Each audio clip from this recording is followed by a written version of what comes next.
is ready. Ready on the right, ready on the left. Hey everybody, welcome to this episode of Saved Rounds. This is episode 35, and we normally take questions, so you can always write them in at TheAnchorOceanside at gmail.com, TheAnchorOceanside at gmail.com, and you just put in the memo or in the subject line, I have a question, or you could title it, I have a question, and we'll do our best to answer them. We also like to talk about subjects. Lately, there's been a lot of interviews going on. There's more to come with that. But we also like to hit up subjects that are just things that pertain to the church, the ministry, life, things going on in the world sometimes. Today, I would like to talk about PTSD and the church. I think it's important. It's something I've been thinking about, how to communicate this. And it's a subject that I think the church body sometimes does not know what to do with. You get military ministries inside the church. You'll get veterans groups that are, Christian veteran groups. And they understand because they're going through it themselves. And there's different forms of PTSD. You also have trauma groups inside the church or grieving. So there's ministries like at Maranatha Chapel and Rancho Bernardo that has a home ministry for those who have lost loved ones, whether a spouse, a child, a parent, and they have a ministry that helps you get through that and that kind of trauma. So those are good. But sometimes within the whole church body, the individuals don't know what to do. They don't know how to approach people with PTSD or how to be educated on the subject of PTSD, and I think it's important that we are. So I want to talk about it a little bit today, and then give some biblical viewpoints about PTSD. Here's some things that I've noticed. Number one, when it comes to PTSD and the church, especially amongst vets, because we're here in Oceanside, and Camp Pendleton's right up the road, and you have Miramar, and you have a lot of military bases, and San Diego area is very saturated with military members from Navy to Marine Corps. There's some Army reserves, and you have an Air Force base further out. But I mean, it's heavily Marines and sailors here. So you have your local churches here, and they have a lot of vets that attend, and some of the vets, they're going through regular life. There's no difference. I mean, they understand military culture, military lingo. Their humor is slightly different. But then you have these vets that are combat vets who have seen trauma. There's other forms of trauma, PTSD from the military. But let's focus on the combat trauma. Now, a lot of the combat vets today are coming up in age. They're closer to my age now. The ones from the Iraq War and the Afghan War, and some current conflicts in Afghanistan that have happened in the last few years under the previous administrations. So you have some younger guys who have seen it and have trauma from it. So what does the church do with it? Well, sometimes in the church, they just ignore it. They ignore it. That's a military guy. That's a vet. He's just attending with his family. They just don't know what to do with it. They just ignore it. They may notice there's something quirky about the individual, the guy or the girl, the young man or the young woman, or the husband or wife. Some kind of quirkiness because of the PTSD. Maybe hypervigilant. Maybe always wanting to sit in the same spot and get there at the same time, and it has to be that way. Can't sit anywhere else. Can't move, and so therefore they just ignore it. They're just like, that's Mr. So-and-so, and he just likes his seat. He just likes to be in that one spot, and he never moves, or he gets here at a certain time, and he has his pattern. He walks through the church and does his thing, and, hypervigilant. They'll notice it. He searches the room, just looks all over, and they don't know what to do, so they just let him be. And that's fine. There's nothing wrong with that. I myself do the same thing before We had Sunday morning here at the Anchor. I would attend Maranatha sometimes. I would attend Calvary Chapel Golden Springs or another church, sometimes Calvary Escondido, just to visit from time to time. And I'd always assess the area. I'd always assess the room, where to sit. Once I got used to the building and the people, especially like Maranatha, I'd always sit in the same 5 rows in the back. Same 5 rows, same kind of spots, always the end row. And it's because of my own PTSD that I have. And there'd be times we would show up late, and we've tried sitting in other areas, and I can't do it. I just can't do it. And I told my wife, if we're going to end up in the cafe watching on a screen, might as well stay home. Make our own coffee and stay home. Same with Golden Springs. When we went out there, Calvary Chapel Golden Springs, I go for the International Pastors Conference. I've gone for some Sundays, some other events. And same thing. I got an area that I really like. I assess the room, and I like the spot. It's within like 3 to 5 rows, and it does really well, and it gives me access to get out if I have to get out. I don't feel like I'm closed in. I don't feel like I'm crowded in. So if you're listening to this and you're serving at a church, maybe you're pastoring, you're a deacon, you're just helping, and you start to notice this with an individual, let them be. And I don't mean like let them be like don't talk to them. I mean like just let them have their seats. The other thing I would say is there's been a few times we went to like a worship night at Maranatha in the past, and then it's not as full, so they're like, hey, everybody, why don't you move up? Why don't you come closer to the front? And they want everybody to be like way closer. So I tried to be a good sport about it and tried to move up, and just to find that I was wigging out. It's weird. I could feel everyone behind me, and a lot of vets who've gone through this they feel everyone, and like they could feel like it's closing in. And I was like, I gotta move. I gotta go to the back. I gotta go back to my spot, what I knew. And my wife's like, just try. I'm like, nah, I'm good. What I would recommend with that too, if you're listening, if you're an usher, you're a deacon, you're serving in that capacity, and you notice the individual's having a hard time, they need to sit in the back. Just let them be. Just let them be. Some churches, they insist on putting people towards the front. Let them be. Also, when we had visited brand new churches, the people mean well, and they're trying to find you a seat, and you could see like the one usher raising his hand, showing we got seats here. And they insist on putting you like in the center. Oh my gosh. With PTSD, that's a bad call. So I'd rather just be in the hall at that point. It's something that's there. So churches will ignore it. Second, some churches will accommodate. And I'm going to recommend accommodate as you can within reason and help the individual. The other thing is, if you have an individual, this is the second part, if you have an individual who wants to help serve and they have some form of PTSD, you may not know they have PTSD because a lot of combat vets that have PTSD and people who have trauma from other events that give them PTSD, we don't like to go around with a sign on us saying, hi, my name is so-and-so, I have PTSD. We just try to function as much as we can in the church and do what we can. So if they're going to serve, this is what I do. I always ask individuals, what do you like to do? What are you good at? What do you feel comfortable with?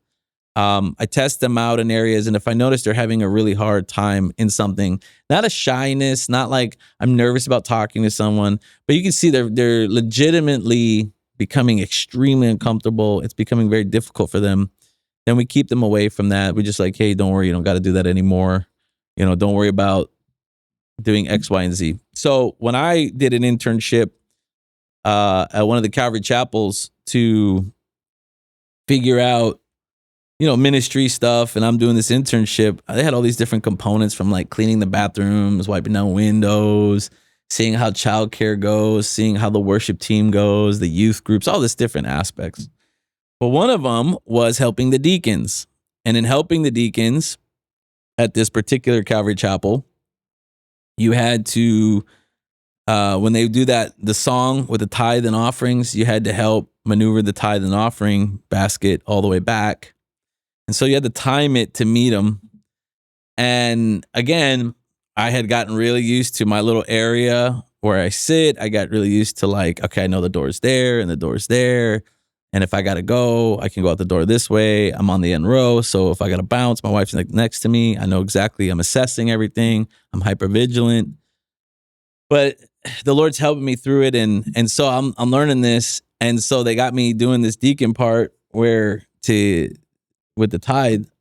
And at first I'm okay, at the beginning, and like we're at the front and you're assessing the aisles and you're just like, okay, waiting for this basket and pass to the next one. I think we got like, I want to say 8 to 10 rows back. And all of a sudden, man, I felt like the room was closing in on me. I could feel the crowd inside the main sanctuary. I couldn't think where to put the basket anymore. I went into fight or flight mode real quick because my PTSD flared in that moment. and so I literally didn't know what to do. And I literally got the basket, saw the other deacon, handed it to the other deacon, and just walked right up the aisle and right out the door and had to go outside and get some air, man. I felt like the whole room was closing in on me. So, if you see that happen, you just let the individual be, let them get their air, let them assess, calm down, let them figure this out. And then after that, I was fine. I felt more embarrassed that it happened in front of a group than by myself. Because if I have an episode by myself, or if I had like PTSD flare by myself, it's like, But when it happens in the crowd, you're like, oh my gosh. And then you can feel dumb and it could be embarrassing. So that's another thing. Let it be. Just let them figure it out and then talk to them afterwards and figure out what works. I never did that again. As far as the deacon part, I do well in the parking lot and I'll do well maybe in the foyer of large churches. But man, that's another one, big one. The other thing is this, security. A lot of vets want to help with security because what they know. So they do different forms of security, from protecting the kids section to security in the main sanctuary to wherever security is needed. And, I done some security at a church. It's okay. I felt like I did well with it. It wasn't a big deal. For me, I was outside and it was a lot of checking the cars for a big funeral event for someone who was a well-known football player that died. And they were hosting it at the Calvary Chapel. And it was just assessing who's who and putting them in the right parking lot and, making sure no one was just trying to be a looky-loo or be there to take videos or photos, stuff like that. So it's not that big deal, not a really big deal. So that worked well for me.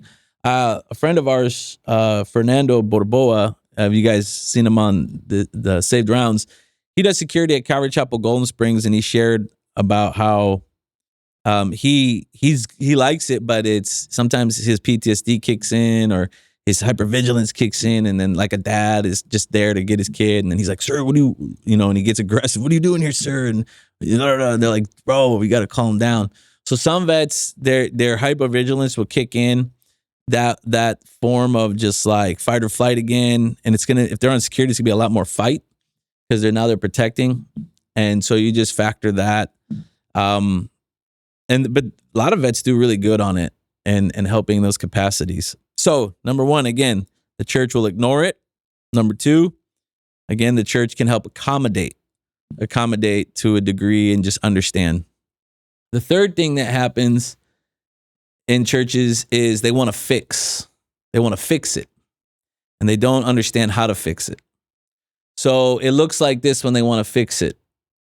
They tell you things like, you just have to love everybody and let it go. Some of the worst things they say is like, you just need to get over it. You just need to get over it. Okay. Why don't you get over? Never mind. Anyway, so the problem with telling people just get over it is you'll get a reaction out of the vet sometimes that it's like, are you kidding me right now? Are you kidding me? This is something that they are living with. This is something that they're struggling with. And to tell them just get over it is like telling somebody with cancer, just get over it. Or telling somebody who's lost a limb or who trauma has happened in their life that now severe depression has kicked in, or anxiety, and you're like, just get over it. Just get over it. Fake it till you make it, right? Just get over it. And it doesn't always work with just get over it. You have to find a way that works. And we're going to talk about that in a minute here. So these are just scenarios so each individual knows. So as the body of Christ, if you're working at a church and you have someone with PTSD, again, a combat vet, PTSD from sexual trauma, PTSD from a car wreck, from whatever it is, you cannot tell the individual, just get over it. It doesn't work that way. And sometimes,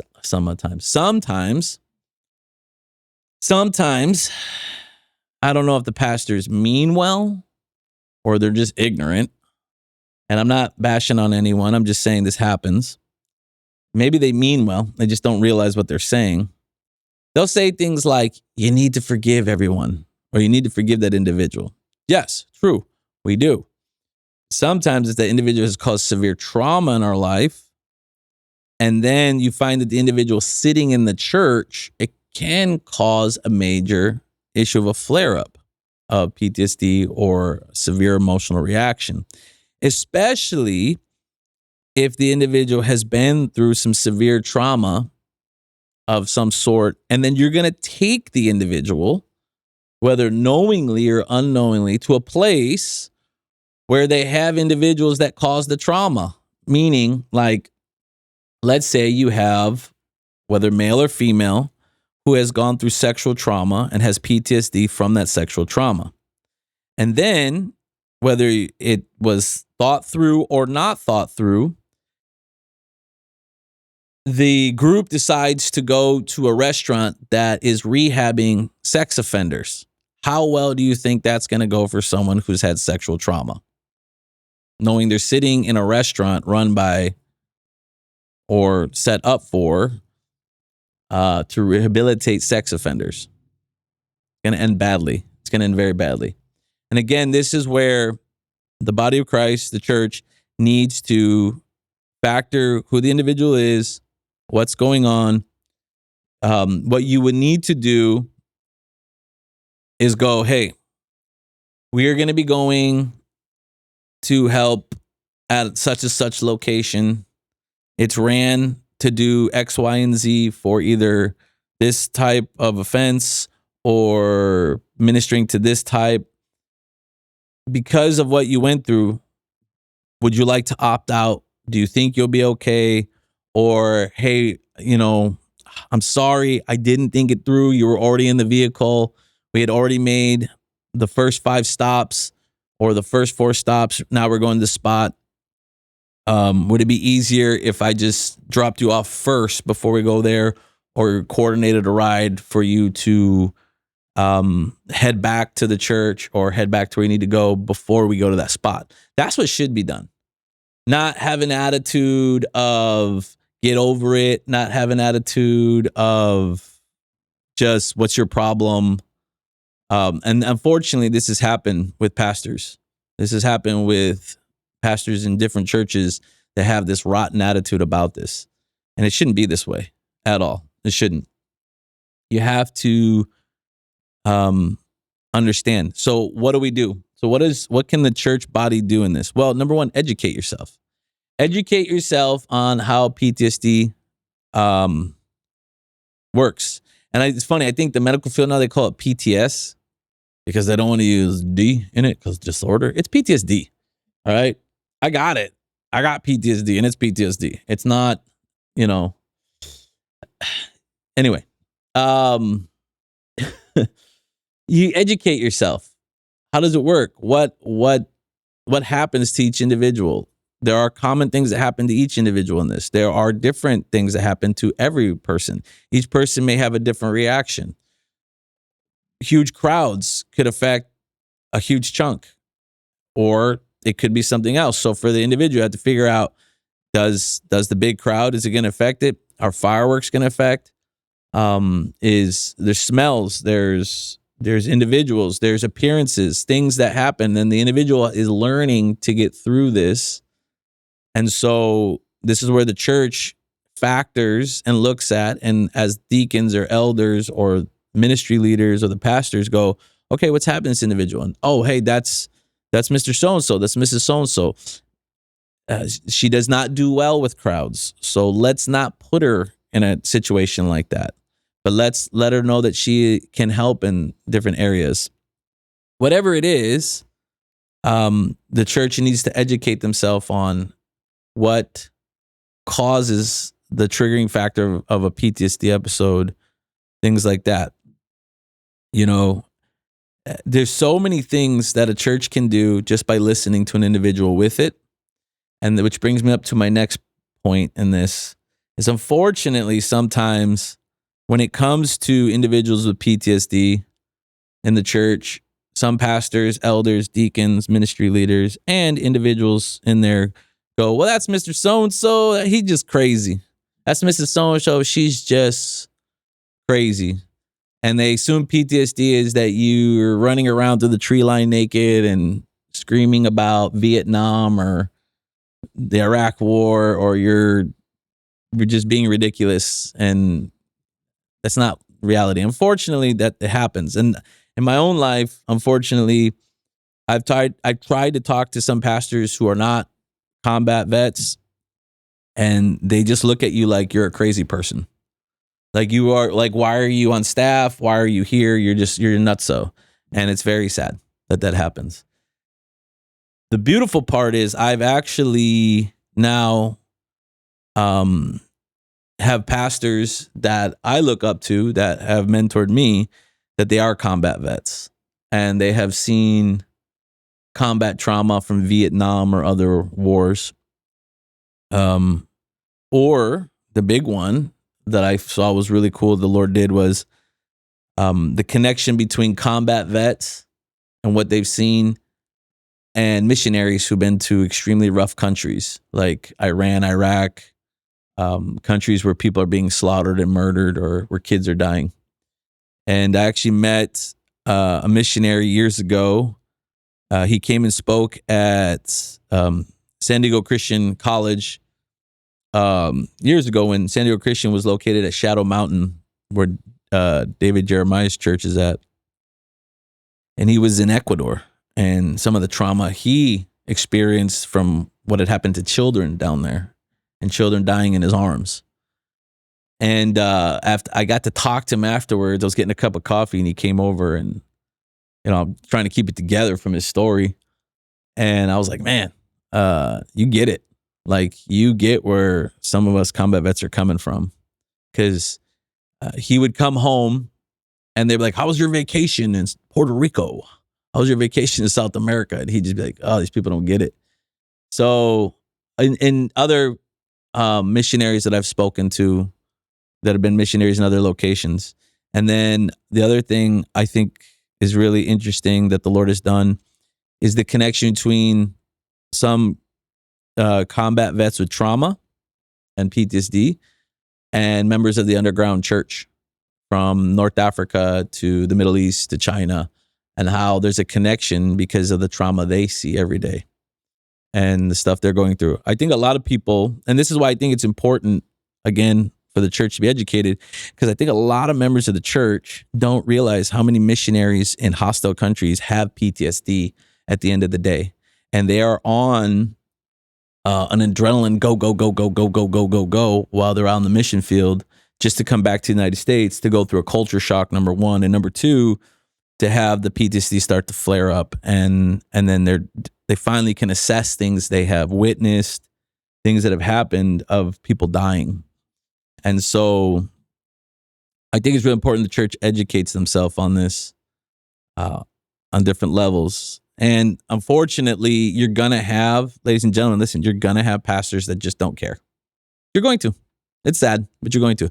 You're going to have deacons that are just going to be like, get over it. You're going to have ministry leaders that are just going to be like, and they don't care. They're more worried about what they're going to eat at McDonald's. So, and this is sad, but this is reality of what it is. And that's why I'm so grateful to these men who have poured into me that understood it and have taken the time to show me how they have walked in it following Christ. And then I can do the same, teaching others how walking in it and following Christ. I want to share this with you. This is Psalms 91. And it starts out by saying, he who dwells in the secret place of the Most High shall abide under the shadow of the Almighty. And I will say of the Lord, he is my refuge and my fortress, my God, in him I will trust. Surely he shall deliver me from the snare of the fowler and from the perilous pestilence. This is verse 4. He shall cover you with his feathers, and under his wings you shall take refuge. His truth shall be your shield and buckler. You shall not be afraid of the terror by night, nor the arrow that flies by day, nor the pestilence that walks in the darkness, nor of the destruction that lay waste in the noonday. This is David writing Psalms 91. It's about combat, because he goes on to say, 1,000 may fall on your side and 10,000 at your right hand, but it shall not come near you. Now, this terror by night, verse 5, I found it very interesting. It was years ago when I was still active duty. I was talking to a guy who was doing ministry. We were going to a graduation for a friend that he was graduating from boot camp here in San Diego. And the gentleman was staying at our house, and I was at Wounded Warriors, and he knew kind of some of the stuff I went through. And then he knew I had PTSD from Iraq and Afghanistan. More Iraq than Afghanistan. I think it's the same. I don't know, but I haven't thought about it much. But he was like, the terror by night. He brought up something very interesting. He goes, when you're looking at this, number one, this is David writing about PTSD. He has it. He's struggling with it. And I've had people laugh at this. They're like, David didn't have PTSD. David saw tons of combat. He's done a lot of things. And though the Lord was with him, yes, it takes a toll, and he's writing about it. Second, the terror by night is that PTSD, is how it gets you in the middle of the night. And it seems to have something spiritual attached to it at times. There is a medical thing about it, 100%. It is medical, but there is spiritual. And let me explain what I mean.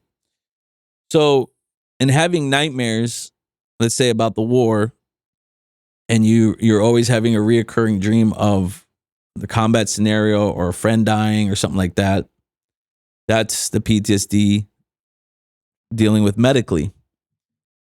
But then when you start dreaming about your friend dying, and then you go to try to help him and a demon's looking back at you, that's the enemy playing in the PTSD.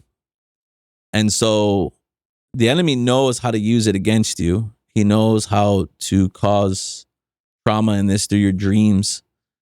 And so there is a spiritual factor, and there's a physical factor to this. And there is certain steps you can take to get help, talk therapy, see your doc. The doc will recommend things.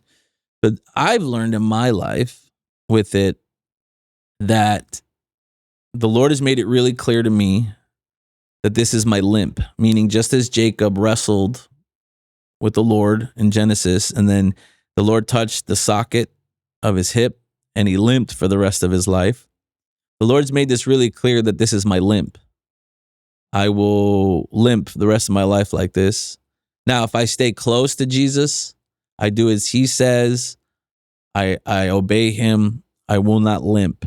But when I want to do my own thing, when I start to go off the path that I'm supposed to be on, it comes out in full force, and I begin to limp horribly.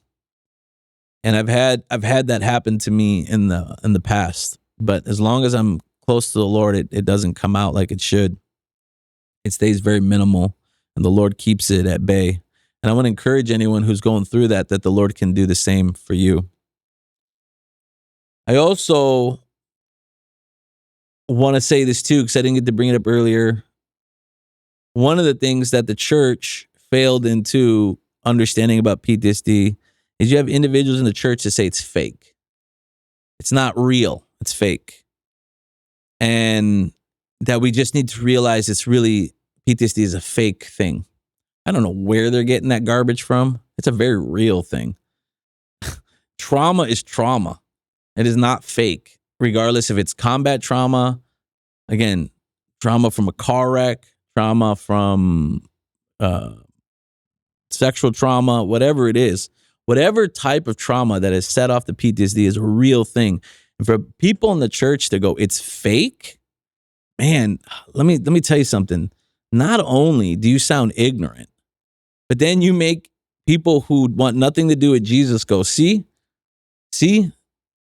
them crazy Bible thumpers think that stuff's fake. And when people are going through it, well, let me tell you something right now. PTSD is very real. And for those who are saying that in the church, it is like this. It's the same for those who are active duty, who try to tell junior Marines and soldiers and sailors and airmen it's fake. It's because usually the seniors are suffering with it, but they don't want to deal with it. Now, for the senior enlisted or officers who know they got it and they deal with it, you, gentlemen, ladies, are an inspiration to the juniors to know I can get help. But for you seniors in the past that have been like, this is fake or PTSD is fake, all you're doing is setting people up to blow their brains out. That's all you're doing. And the reality is you have PTSD yourself and it bothers you because you can't get it under control. So for anyone who has been told that, just keep that in mind. If you've been told that it's fake, it's because those individuals are suffering from it. All right. And they don't want to feel less of a person. PTSD is a real thing. It's in the church. It's in the workplace. It's everywhere. And it needs to be addressed. People need help with it. They have it. You need to encourage, lift up those individuals. You need to pray for them. And if you have PTSD, no matter what form of it, find somebody, pray and ask the Lord, but find somebody that can mentor you through it, through the Word of God, through talk therapy. If you got a therapist, great. If you got a group, I've done the group talk therapy thing. Hey, that was extremely helpful to realize I'm not crazy as I was going through it years ago. And the worst cases, years ago, it was horrendous. And it's still there. It's just, like I said, the Lord is taking care of a lot of it now. But what I'm encouraging is find somebody, pray, ask the Lord, open the door to meet somebody that's been where you are now, can walk you through it, can show you there's a way out on the other end, and that there is normal life after and through. You're not crazy. You're just struggling. And the church needs to recognize that. And the church needs to be supportive of it. And if you're on church staff and you have PTSD and they're being punks about it, they're not doing what they're supposed to be doing, get help. If they are telling you to get over it, threatening to fire you over it, they're making comments, it's like any other workplace. You got legal rights and use your legal rights. Get help. Don't just be like, well, it's the church. And no, if they have hired you on staff, it doesn't matter if you're a fellow pastor or you're a janitor or you're the maintenance guy or whatever position you have at the church. Just to include if you are a volunteer at a church and they're telling you that stuff, you have legal rights. And again, if that's you listening to this, doing that to people, you need to rethink what you're doing pretty quick. All right. It's wrong to be telling people to get over it or to threaten to fire them because they have a medical condition. It's a big no-no. It's how you catch a lawsuit. All right. So things to think about. It's something that's been on my mind. I wanted to address for about a year now. And I thought about all the things that have happened to me because of it. And I want to say I'm so thankful for people like Dale at Calvary Chapel, Golden Springs, and Pastor Dale, who have just been very, very helpful with all this and showing this, because what they've gone through. I was so grateful to Ray Bentley, who took the time to just walk me through things. And he's home with the Lord now, and very patient and able to help me with this and minister to me. And him recognizing the connection between the missionaries and us as well. I mean, I could thank a lot of people. Number one, my wife, big help. But, I just want to take this opportunity to thank them as well because of just how much they've been so helpful. And then being able to talk with guys like Fernando up at Frontside and Calvary and Octavio, and just being able to be raw. And that's the other thing too. If you have PTSD and you find that person that's been through it like you could just be raw with them. And it doesn't have to be combat trauma PTSD. Like I said, any form. You could just be raw. I know guys who have PTSD from being locked up in prison because it does it too. And they need help too. And that, like Adam Riojas at the cross, he was another guy who poured into me and really helped. And he had a different form of nightmares from the prison, being locked up for a crime he never committed. And he's another one who taught me, like, dude, you have nightmares, what you can do. So I'm grateful for these men. I'm grateful for my wife. I'm grateful for what the Lord's done and how it's become my limp and how the Lord's now used it for me to reach others with it. So again, if you have PTSD, you're struggling, here's what I would recommend. Get help. If you're locally here, come find us at the Anchor. Call us. Get some help. If you need help and you're not, locally here and you don't know where to go, there's a lot of places to go to get help. But if you're in the church, you've never had PTSD, you're in the church, you're watching this happen, pray for these people. Reach out to these people, ask them, hey, how can I help you? Like, how can we make things a little better for you at the workplace? And see what you can do. Also, this is one more thing I think is important, just came to mind right now. Sometimes because of the PTSD and individuals who have TBI, traumatic brain injury, okay, they're going to do things during service, during work, during meetings that are going to be slightly different. Obviously, everyone's going to take notes. I've done that. But I found for myself, and this may be the individual as well, it's very interesting. This worked for me. So as I was in Bible college, as I would listen and take notes, because the retaining audibly worked faster than me reading over and over and over because of the trauma from the IED. Because there'd be a lot of times I read the same page and I'm like, man, I can't figure out what I'm reading here.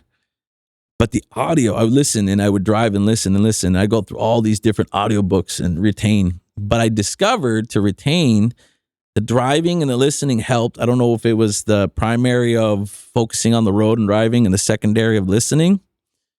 And then when I was in class or in chapel or sometimes even in the church service when I didn't have responsibilities, I had on my phone or on my iPad, I had Bejeweled.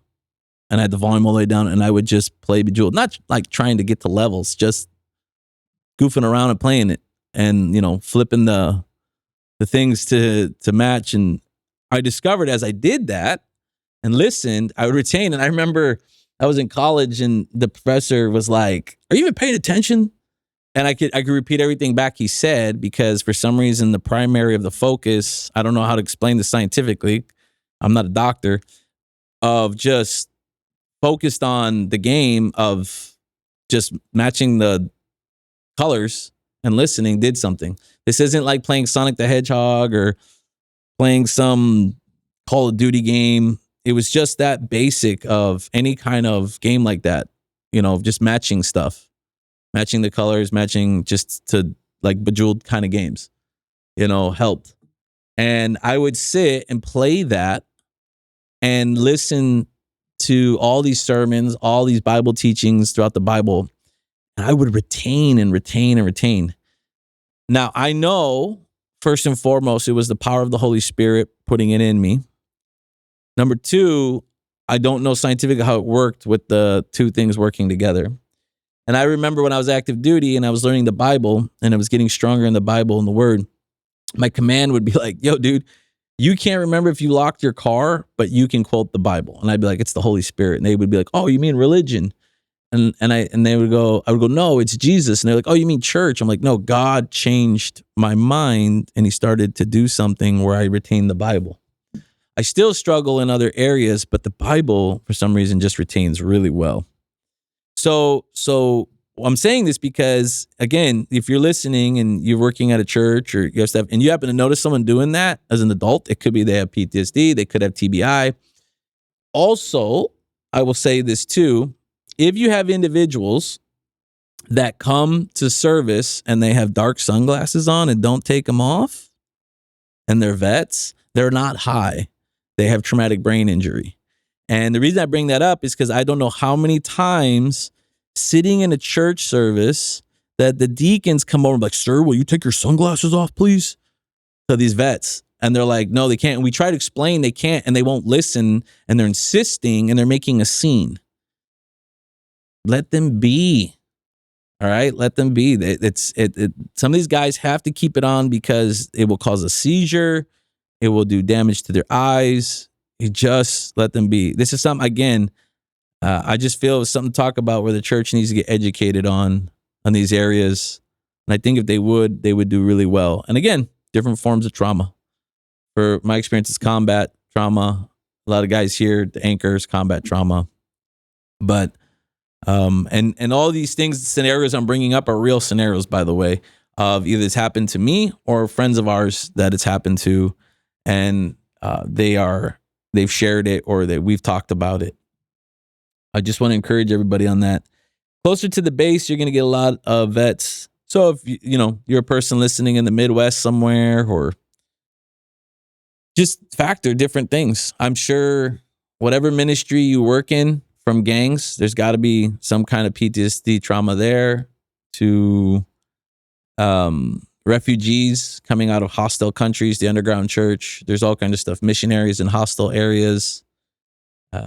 And there is a thing called secondary PTSD that can be passed to your kids or your wife, where if you have severe PTSD, you can inadvertently give your family the PTSD because all the fight or flight, the hypervigilance, and they'll start doing what you do. Things to think about, things to pray about. At the end of the day, Jesus is the answer. He's going to help you out. He's the only one that can really cure it. But you can use different things, like I said, talk therapy, seeing a doc, whatever it is. My talk therapy is meeting with these pastors. That's my talk therapy. Pastors that are now been serving the Lord for years, and they've gone through major combat trauma, or they have severe PTSD or form of it. So that's my talk therapy. But this is the subject I want to talk to you about. With that being said, pray about these things, think about these things. Hopefully I didn't come off too aggressive or in your face. And if you're offended by this, I don't know what to tell you at this point. And if you're a pastor that's been doing this stuff to people and you're offended by what I said, maybe you might want to rethink being a pastor, because you're supposed to love people, right? So here's the thing. You help people through it. Sorry, my sarcasm is coming out. It's what I get in trouble for. Joseph's shaking his head, staring at me. Good times. All right. Have a blessed week. Be blessed. If you have questions, send them in to TheAnchorOceanside at gmail.com. As always, as it says, ready on the right, ready on the left. Are you ready for what the Lord has for your life? Are you ready for the Lord's return, for the rapture of the church? And are you ready for what the Lord's called you to be and what he wants to do in your life? Hope to see you here on Wednesday, Friday, or Sunday, one of the Bible studies. And we always have something going on here. We got Wednesday, Sean's group is going on. They're in Amos. Friday, we got 1 Corinthians. Thursday morning, the men's group. There's a women's group that has started. If you're interested in that, that's Wednesday night at 6 p.m. and Sunday morning, breakfast at 9:30 and the service at 10:30. And we're in the book of Genesis. But be blessed. I love you all. And I just thank God for everything he's done in my life and what he's doing in your life. Have a great week. Ceasefire! Unload! Anyhow,